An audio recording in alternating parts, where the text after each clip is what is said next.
اور یتیموں کو بالغ ہونے تک کام کاج میں مصروف رکھو، پھر بالغ ہونے پر اگر ان میں عقل کی پختگی دیکھو تو ان کا مال ان کے حوالے کر دو، اور اس خوف سے کہ وہ بڑے ہو جائیں گے، یعنی بڑے ہو کر تم سے اپنا مال واپس لے لیں گے، اس کو فضول خرچی اور جلدی میں نہ اڑا دینا۔ جو شخص اسودہ حال ہو اس کو ایسی مال سے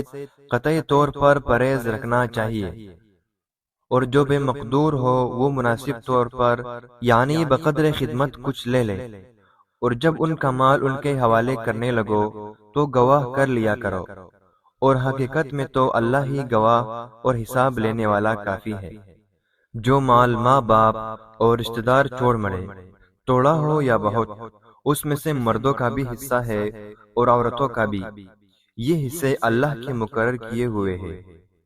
اور جب میراث کی تقسیم کے وقت غیر وارث رشتہ دار اور یتیم اور محتاج آ جائے تو ان کو بھی اس میں سے کچھ دے دیا کرو،